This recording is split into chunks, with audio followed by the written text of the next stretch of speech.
You're listening to Dodge Movie Podcast. Your hosts are Christy and Mike Dodge, the founders of Dodge Media Productions.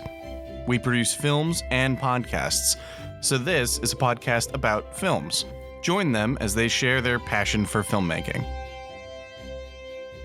Welcome back, everybody, to this episode of the Dodge Movie Podcast. Today, we are going to be talking about the 2013 film In a World. It's an independent film written and directed by Lake Bell, and she starred cast a bunch of her friends in the film. It stars her, Fred Melman, Michaela Watkins. Is that how you say it, Michaela? I say it Michaela. Michaela? I say it Michaela, but it could be Michaela. I think it is Michaela. I heard somebody say it recently. Michaela Watkins, Rob Corddry, Alexander Holden, Ken Marino, Tig Notaro, and Nick Offerman. And like I said, many of those, Ken Marino and Nick Offerman and Rob Corddry were all in Children's Hospital. So she cast a lot of her friends in that one. The film was shot in about 20 days in and around LA, and it is about an underachieving voice coach finding herself competing in the movie trailer voiceover profession against her arrogant father and his protege. The tagline for this is "Speak up and let your voice be heard." The trivia is the title sequence is a reference to, and the title of the film itself is a reference to the frequent phrase uttered by the late Don LaFontaine in many film trailers. In a world. I've practiced, you know. Yes. In case that comes back into fashion, I want to be ready. You're going to bring it back. Yeah. It's interesting because I watched a lot of videos about this, and she said that the idea for this came when her and a friend were talking that the movie trailers aren't voiced by women. It's always a man's voice. And she found that interesting, and so she wrote this movie about it. That is fantastic. I read in the trivia and then thought about it and found it true that after his passing, Don LaFontaine's that is, that's really gone out of style. We really don't have that voiceover anymore, which is interesting because I think there's guys who could do the voice. I'm thinking Harry Shearer, for example, has a deep, gravelly voice. He could probably do it. Mm-hmm. I think those were big shoes to fill, much like the movie showcases. And a couple little bits of trivia that I found interesting. Lake said that she tried to actually come to Hollywood and break into the VO world, but found it to be very cliquish and insular. And then I thought this was a funny story. She's always been kind of a character and playing with voices and listening to voices. And so she says at 10 or 11, when she would fly back and forth from her dad in New York and her mom in LA, she got to know the flight attendants on those routes, and they would let her do the announcement. And awesome. She would take on that, I'm not going to even try to mimic it, but that very flight attendant voice. And she had the pattern memorized because she had heard it so much, because every 2 weeks she would go back and forth. Right. I wonder, was she in John DiMaggio's movie about his documentary about the people who do voices? That's a good question. I don't know that answer. Okay. I want to give a shout out to one of our listeners, AkeJ, and maybe he could do a little watch of DiMaggio's doc for us and let us know, because he's a longtime listener, dedicated listener.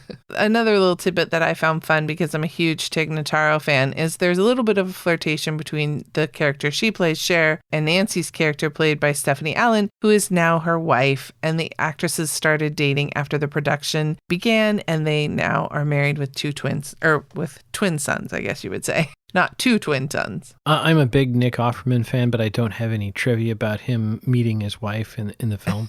Not in this film. They met much, much earlier. But shout out to Nick, too. Hey, buddy. Yeah. So, Mike, what's our pickup line for this? Greetings, Americans. Now, there's a footnote to that, which is a few sentences later. There's what I would consider to be the proper pickup line, because it comes back in the film elsewhere, and it's, "A great voice isn't just a blessing, it's a choice." Who says that? Fred Melamed, as her dad, is saying that. And he says it later as well, I believe, in his acceptance speech. Yeah. The acting in this film, Fred, what's his character's name? Sam Soto. That's interesting that he has a different last name, because her name's Carol Solomon, which that comes up to be a kind of a plot point that they don't share the same name. There's a misunderstanding that comes out of that. Yeah. And I thought his acting, because he plays such a narcissistic, arrogant father that I think most people would find just cringeworthy. He was just narcissism doesn't even seem to be that big. And she's trying so hard to break into this world of his, and he could serve as such, a mentor to her but it just shows how little how much he worries about his place in the world. And I guess she said it is very insular, so maybe he's just keeping her out as they keep everyone out. Because I wonder. Well, I would say, except that, doesn't he treat the Ken Marino character Gustav almost like a son? Yeah, he does. And he works does. to get him jobs. Yeah. So that really is an extra so he's kick a in the crotch misogynist. Doesn't it seem like it? Yeah. But I love the acting. I mean, everybody, she did well by surrounding herself by a lot of friends who are good actors, because then, I just thought everybody showed up and did a great job. As far as the cinematography goes, I thought in a show don't tell kind of way, as the scene opens up at Fred's house early on, there's like 4 or 5 humidifiers going. Right. So it just tells us how these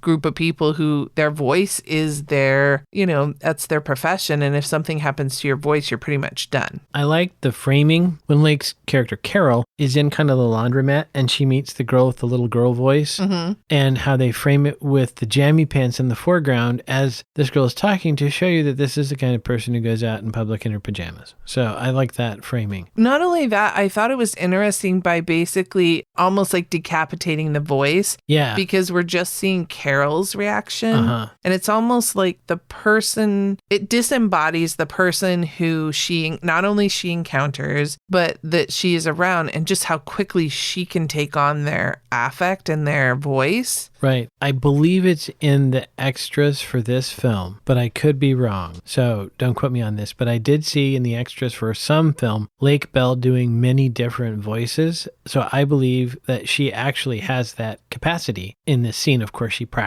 rehearsed ahead of time, but I do believe that Lake could do that, hear the voice and do it. Yeah. Well, I mean, from the story from, being a kid and flying, I think that's something she always did. That's why she wanted to go into voiceover work. And she displays it throughout the film. She can take on a bunch of different accents. Like, I thought it was even funny when she's coaching Eva Longoria. Right. When she's coaching her and she goes into that, it's a type of, it was a type of Irish accent, right? I think it was Cockney. Oh, okay. And so she's talking to think instead of think, and that. And then there's one point where somebody says Chim Chimmery and she just says nope.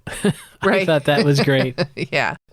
So was there anything else in the cinematography category you want to chat about? Well, one last thing is there's a part late in the film where Lewis, who is the, I guess you'd say, somewhat love interest, the guy who has feelings for Carol, and they're walking along the sidewalk and he's trying to convince her to basically audition for something. And there's a really nice 2-shot where they're each standing at either side of a driveway and there's buildings, and it was just I thought a really well composed shot. Cool. So how about let's chat about some writing? Right. Well, we talked a little bit about the element of this Gustav character where her father, Sam, treats him like a son, and we see him early on pushing, saying, well, I'm going to give you this job. I'm not going to go for it, but I told him to cast you, which of course makes it a little more awkward and icky when there's this misunderstanding. And later in the film, they're still talking and he's, Roger, ha ha ha, to the Gustav, not realizing that Gustav has actually slept with Carol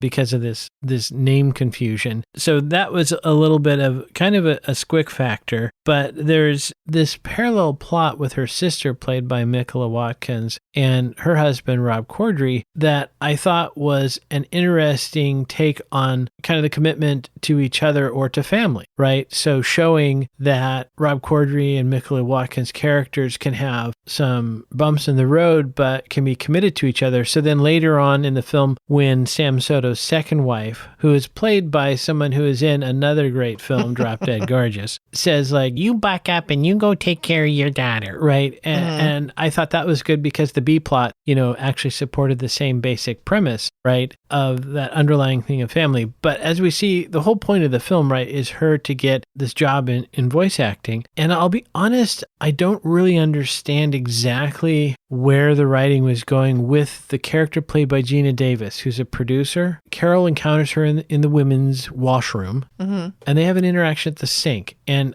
it landed to me as very cynical and almost pessimistic, right? That here Carol was very excited that she got this job, and then it seemed to me like Gina Davis's character just completely cut her off at the knees and stomped on her throat. I mean, it seemed really pretty brutal. And maybe that's what Lake was trying to communicate, that this is Hollywood. This is brutal, right? But that was, to me, I didn't follow that quite as much as the rest of the film. Yeah, I really, back to when you were talking about Rob Corddry and the storyline with Mikola and the Irish guy, I really liked the relationship that Corddry and Belle had. I think a lot of films, because she's, the sister-in-law, and she basically very early in the film comes to crash in at their pad, which probably wasn't the first time she had to do that. Didn't seem like it. She was living with her dad previously, and so I bet you before she moved in with her dad, because knowing that relationship, that was probably not a place that she wanted to go live. So I just felt like she probably had lived with Corddry and Mikola before, and I just thought their relationship, instead of being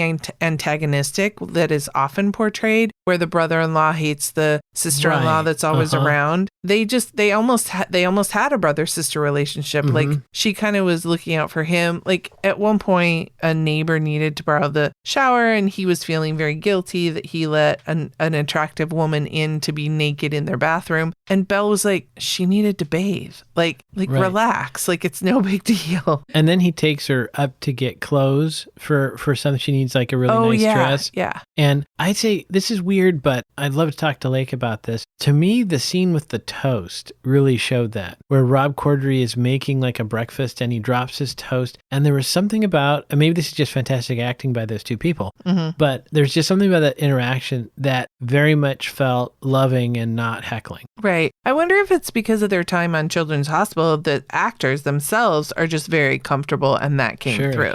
Yeah. It's funny that we were talking about Sam Soto being a misogynist, because when he finds out that Lake is the one that got the job, he says, "You're the thief." And it was just like, instead of a father being proud that your daughter got this most coveted role in all of voiceover work, and you just see the pain. I wrote, it's like a knife, the misogyny that her father extols at dinner. She is just crushed because it's so triumphant that in this male-dominated field, they picked a woman, and then it's a coveted role, because it's almost like a Game of Thrones. It's almost like that type of a series. So it's a big deal that everybody wants this job, and she got it. There's a line in there where he says, "Let's face it, the industry does not crave a female sound." And that reminded me of the John Michael Higgins character in the Pitch Perfect series, except there he was specifically supposed to be over the top, right? Misogynistic. And here, this character,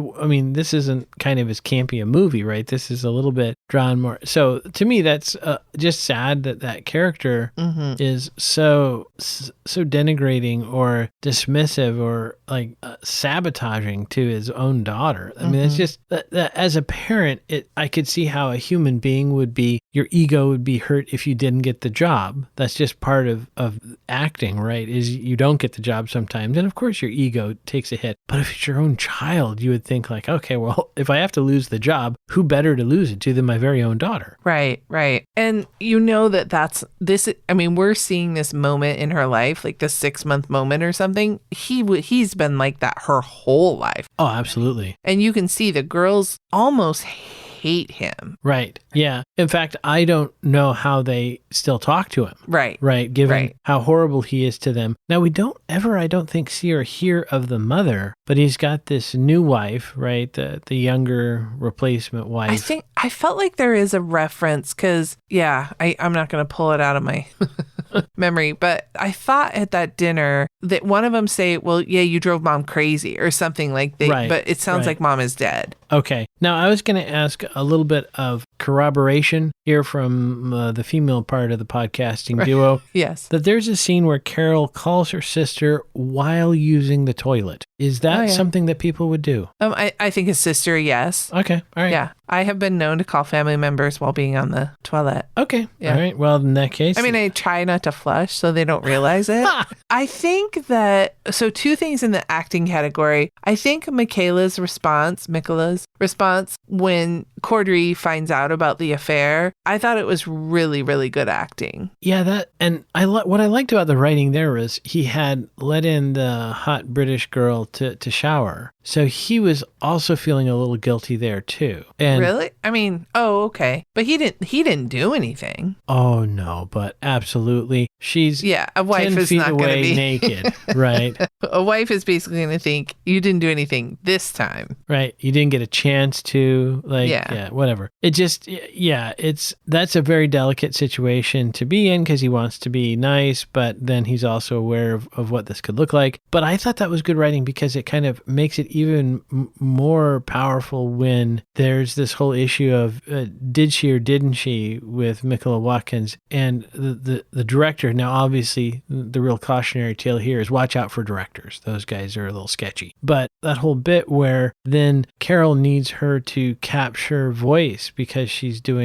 capturing all these voices. So she gives her sister the recorder and some questions to ask. And then that goes sideways because that's why she's in the Irish director's room. So that whole thing, right? So it's all nicely intertwined. Mm-hmm. And I thought Geena Davis's speech in the bathroom, I think that's the difference between Carol is the new kid on the block. So she still has a lot of innocence. She has a lot of hope. She is feeling like I got this job because I'm the best voice for this job. And I think Geena Davis's speech was like, oh no, sweetie, they're just using you because this is a female driven film. The only reason you got this job is because you're a girl. And so I do think that it showed after being in the business for so long, how hardened Geena Davis's character was to the way things go. Yeah, I mean, I'd have to go with you on that one. It seemed not quite like, to me, I would have thought she would have said, you were the best for the job because you brought a female tone to it. And that's what we needed for this film, right?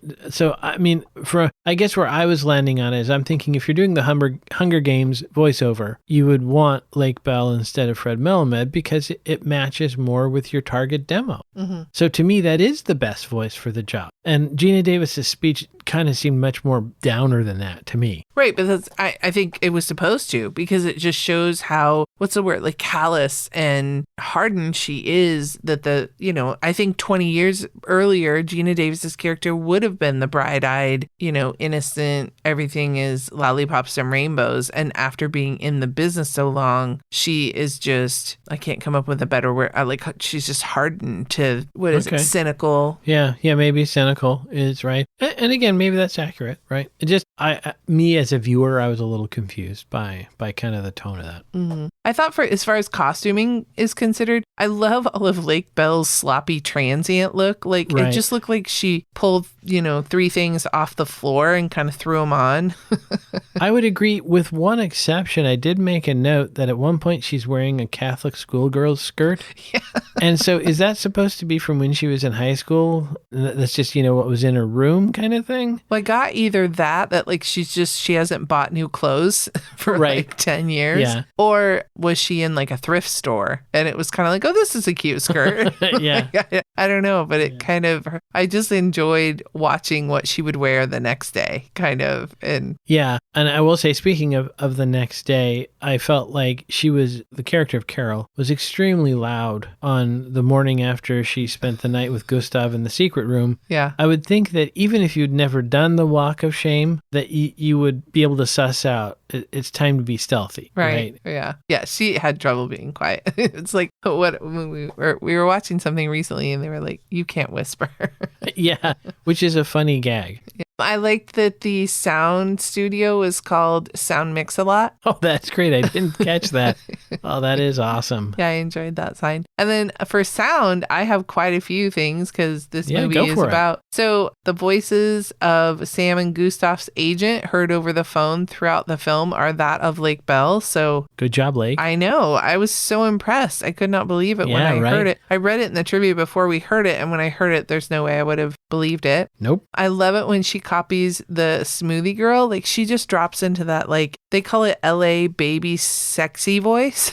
I would maybe remove the sexy from that term, but okay. And she just drops into it so quick and easily. It's I mean, if for no other reason, watch this film to see how talented Right. Lake Bell is at all these different voices. It's pretty. Oh, do you want a smoothie? Yeah. I wrote this down but cannot remember any of them. But I have ridiculous sound effects when Gustav kisses her and then drops down out of frame. Oh, I don't remember ridiculous sound effects. I do remember that he starts out by apparently sucking on her nose. Yes. And I thought that was a very odd pickup maneuver. Yes. So I watched some videos in preparation for this podcast, and Lake said that Ken, they're friends from Children's Okay. Hospital, and he said, "Hey, I want to do this thing. I want to kiss your nose. Can I do it?" And Lake said, "Yes, but you have to do it twice." And she says, "I don't know why I said that, but I did, and then I had to abide by it." Oh, yoink.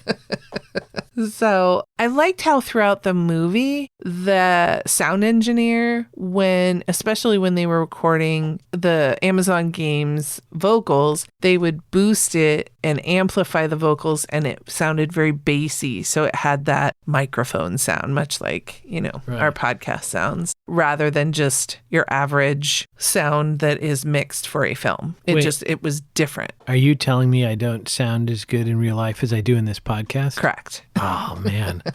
We alter your voice to make it sound better. I might need to have that all the time. All then. the time. You want one of those voice machines that you just put in front of your mouth and Yeah, or maybe I'll just hire somebody doing my speaking. Do you think Lake's available?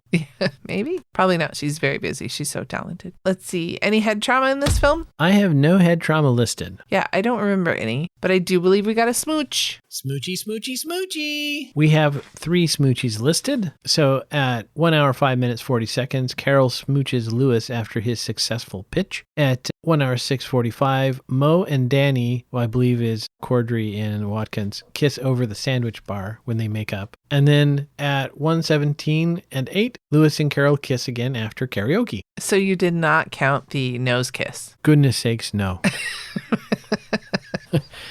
There is no nosy smoochy category. Well, Sorry, Ken. And you, a romantic at heart, you tend to only pay attention to the smoochie of the 2 leads in the romantic comedy rather than Right. Actually, I the think Bellamy. And that whole scene in the secret room goes in the couldn't be made today category for me yeah. because it felt really date rapey to me. Yeah. No, I called him the Bellamy, but he's not, because isn't the Bellamy is a good guy, but just not the good. Yeah, So he's like a villain. The Bellamy is there's no reason for him to not be the one except there's no spark. Right. He's just a solid, decent, good guy with everything going for him, but there's no spark. But Gustav was just slightly less creepy than her father. Yes, slightly less, I Just guess. marginally. Yeah. Yeah. They were both insanely misogynistic. Yes. Gustav, we hear through dialogue, inherited a lot of money. So He's like a spoiled rich yeah, kid. he doesn't really need the work kind of guy. So he's